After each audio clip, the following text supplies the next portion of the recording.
Bon matin à tous, bienvenue à votre café matinal. Aujourd'hui, le dernier chapitre de l'Évangile de Luc, Luc chapitre 24, et les 4 marques d'une expérience réelle et authentique avec Jésus.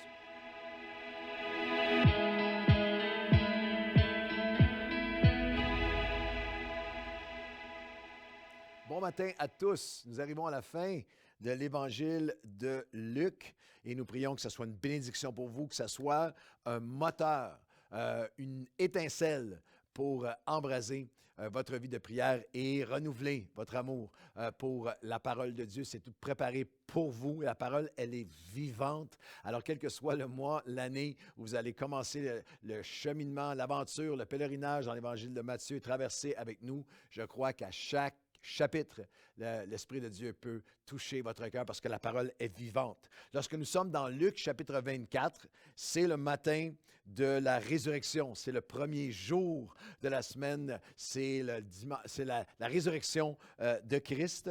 Le matin de la résurrection, et les 4 évangiles nous révèlent différentes conversations et échanges que Jésus a eus après sa résurrection, il a apparu à donner des preuves irréfutables, apparaissant pendant 40 jours à des multitudes, à ses disciples, mais aussi jusqu'à 500 personnes à la fois.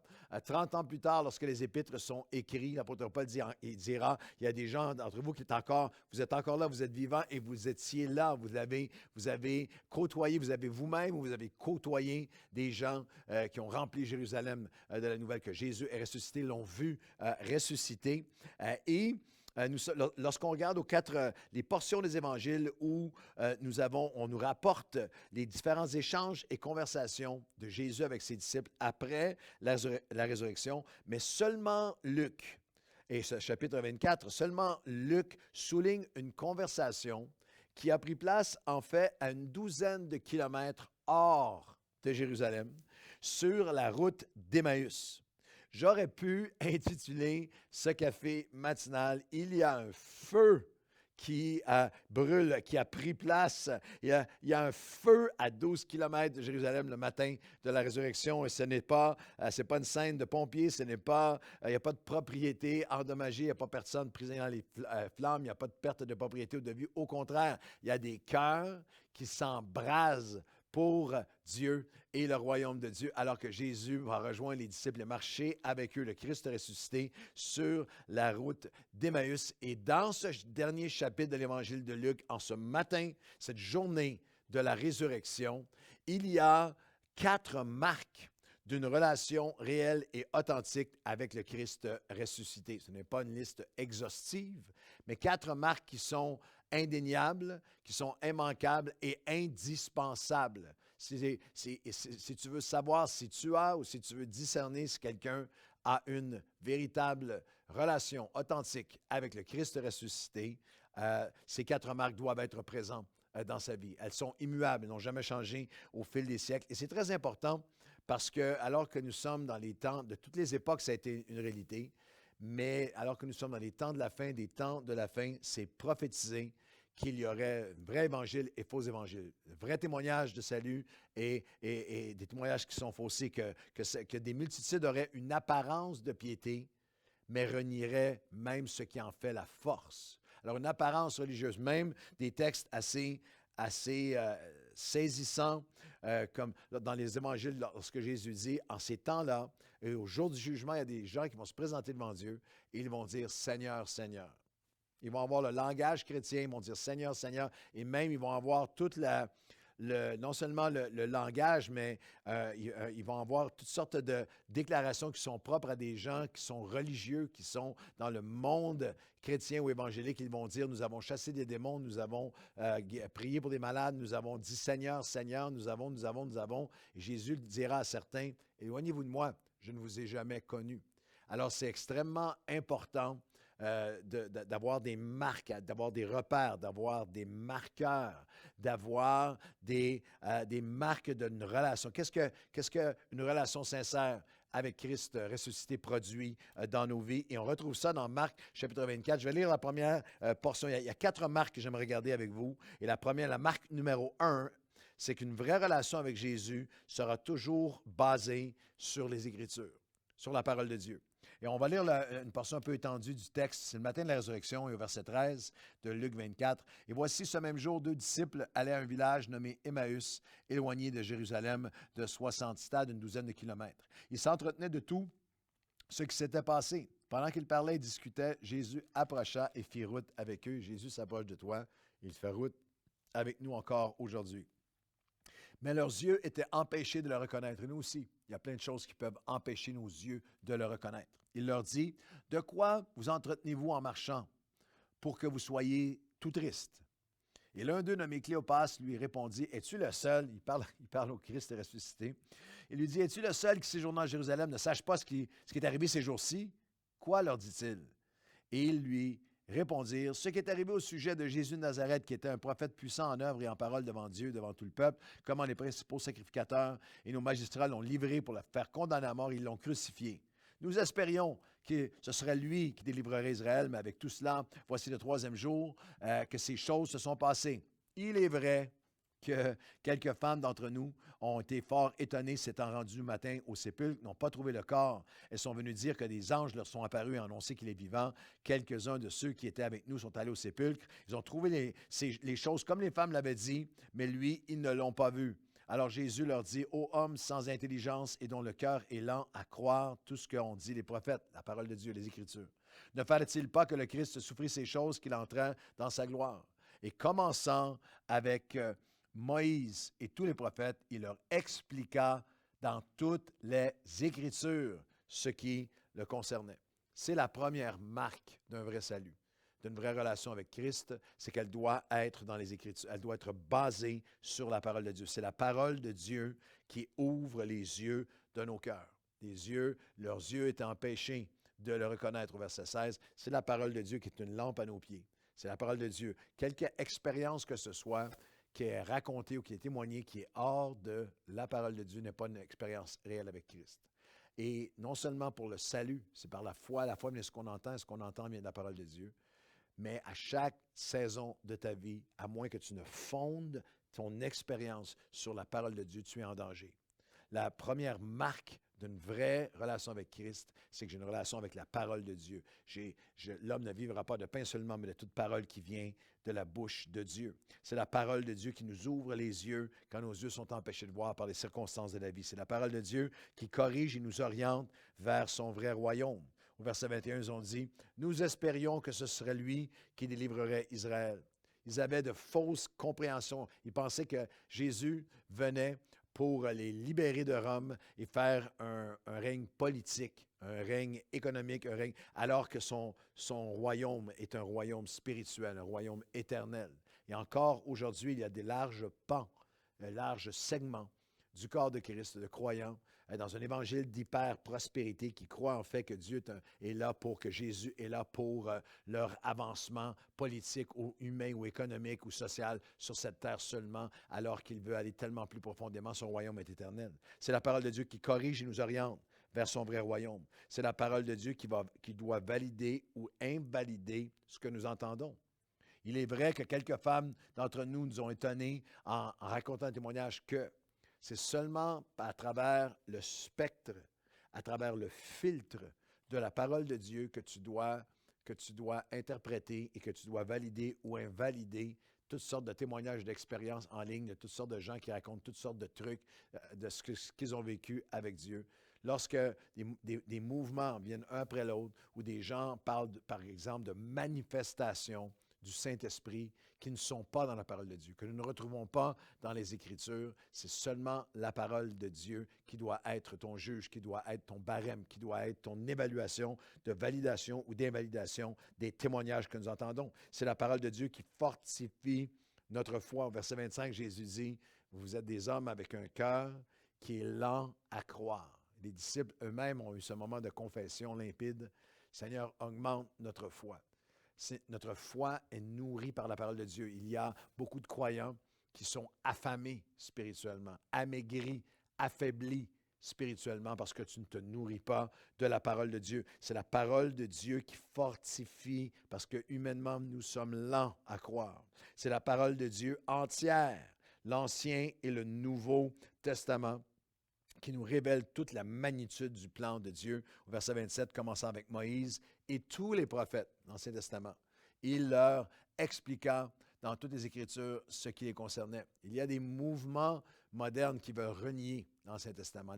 L'Ancien Testament doit être interprété au niveau herméneutique avec justesse. Il y a les choses qui sont passées, qui sont accomplies, qui sont terminées, qui ne sont pas pour aujourd'hui. Mais l'Ancien Testament révèle Jésus.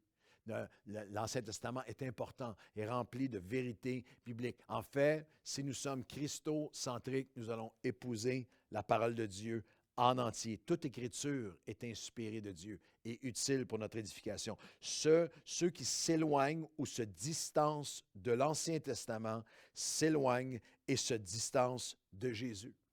C'est la première marque d'une relation réelle et authentique avec le Christ ressuscité. Elle est basée sur les Écritures. La deuxième marque d'une vraie relation avec Christ, je le dis de manière très simple, c'est que une vraie relation avec Jésus-Christ amène la bénédiction à la maison. Regardez au verset 28 à 31. « Et lorsqu'ils furent près du village où ils allèrent, il parut vouloir aller plus loin. Mais ils le pressèrent en disant, « Reste avec nous, car le soir approche, le jour est sur son déclin. » Et il entra pour rester avec eux. Pendant qu'il était à table avec eux, il prit le pain et après avoir rendu grâce, il le rompit et leur donna. Alors leurs yeux s'ouvrirent et ils le reconnurent. Parce que une vraie marque de quelqu'un qui a une relation avec Jésus-Christ, c'est que l'Évangile ne sera pas quelque chose qui est... Il n'y a pas une vie à l'Église puis une vie à la maison. Il faut que l'Évangile entre dans ta maison. Il faut que ça change comment tu agis, comment tu parles, comment tu te comportes chez toi. Quelle sorte de mari tu es, d'époux, quelle sorte d'homme, de femme tu es. Il n'y a pas... Une relation authentique avec Christ n'est pas... C'est pas un exercice religieux, culturel le dimanche. On est béni, on fait des trucs, on est dans la présence de Dieu, on fait des choses extraordinaires. Et la semaine, on est dans le mensonge, on est dans la promiscuité, on est dans la pornographie, on est dans la fraude, on est dans la malhonnêteté, on est dans la colère, la violence envers nos enfants. Non, non, non. Ce n'est pas quelque chose, une vraie marque avec Dieu n'est pas culturelle. Une vraie relation avec Dieu, ce n'est pas culturel, ce n'est pas relié, ce n'est pas réservé à l'Église. Non, non, ça amène une vraie, je le dis de la manière la plus simple, mais c'est profond. Une marque authentique d'une relation avec Dieu, c'est que la bénédiction vient à la maison. Ça change comment tu parles, ça change comment tu agis, ça change ce que tu regardes, ça change comment tu te comportes chez toi, tes valeurs, tes visites, ça change tes comportements, ça change tes paroles, ça change tes actions, ça change tes réactions, tes attitudes et tes motivations. Est-ce qu'il y a, alors c'est une bonne question, est-ce qu'il y a des marques d'une relation avec Jésus dans ta maison? Est-ce que la seule marque d'une relation avec Jésus qu'on peut voir de toi, c'est comment tu te comportes à l'Église? Une vraie relation avec Dieu, c'est des épîtres vivants, c'est des hommes et des femmes qui s'offrent. Romains 12, 1 et 2, que vous puissiez offrir vos vies comme des sacrifices vivants, ce qui sera de votre part un service raisonnable. Ça va être ça. Ça va être votre adoration. Ce que Dieu s'attend de moi et de toi n'est pas une vie spirituelle à l'Église détachée, en contradiction, en rupture avec comment je me comporte chez moi, mais la bénédiction vient dans la maison. La troisième marque, c'est qu'une vraie relation avec Dieu va faire brûler ton cœur. Le verset 30 à 32. Pendant qu'il était à table avec eux, il prit du pain et après avoir rendu grâce, il le rompit, il leur donna. Alors leurs yeux s'ouvrirent, ils le reconnurent. Mais il disparut devant eux. Alors ils se dirent l'un à l'autre, notre cœur ne brûlait-il pas au-dedans de nous lorsqu'il nous parlait en chemin et nous expliquait les Écritures? Une vraie relation avec Dieu va faire que ton cœur brûle. Ton cœur brûle pour le Seigneur. Même à travers des saisons où il semble avoir disparu, même les saisons où tu ne vois pas répondre comme tu croyais, il y a un cœur qui brûle. Il y a un cœur qui brûle à l'intérieur de nous. Il y a un cœur qui brûle de le suivre, de l'aimer, de lui obéir, de le servir à travers les années. Est-ce que tu es dans une saison où ton cœur brûle encore? Est-ce que ton cœur brûle encore? Si tu dis avec un moment d'honnêteté, de clarté spirituelle, de repentance, et tu dis, mon cœur ne brûle pas comme il a déjà brûlé ou comme le Seigneur voudrait que pour sa parole, pour sa présence, pour sa maison, pour son œuvre. Le prophète Ésaïe au chapitre 42, tu pourras le lire chez toi, je te le donne comme devoir aujourd'hui, il dit, « Il n'éteindra pas la flamme qui brûle encore. » Ésaïe chapitre 42, « Il ne jettera pas le roseau qui est cassé, il n'éteindra pas la flamme qui brûle encore. » Si ta flamme est vacillante, tu dois venir à lui et dire, « Seigneur, je veux que mon cœur brûle pour toi à nouveau. » Et Et la dernière marque d'une relation authentique avec Dieu. Une vraie relation avec Jésus sera toujours basée sur les Écritures, amène la bénédiction à la maison, fera toujours brûler ton cœur et produira toujours un désir de bâtir son royaume et de briller pour lui. À partir du verset 33, dernier verset, se levant à l'heure même, ils retournèrent à Jérusalem, ils trouvèrent les 11 et ceux qui étaient avec eux assemblés, et disant, le Seigneur est réellement ressuscité. Et ils racontèrent ce qui leur était arrivé en chemin. Et au verset 45, Jésus leur ouvre l'esprit. Et ainsi, verset 46, ainsi qu'il est écrit que le Christ souffrirait, ressusciterait des morts le troisième jour. La repentance et le pardon vont être prêchés dans les nations. Et vous êtes témoins de ces choses. Une vraie marque, la dernière marque d'un vrai cœur pour Dieu, d'une vraie relation avec Dieu, c'est qu'il va y avoir un désir de briller pour lui, un désir de le servir, un désir de voir son royaume avancer, un désir d'être témoin de ces choses. Alors, on prie ensemble dans ces derniers moments de l'Évangile de Luc, chapitre 24. Seigneur, je veux marcher d'une façon authentique avec toi. Ramène-moi aux Écritures.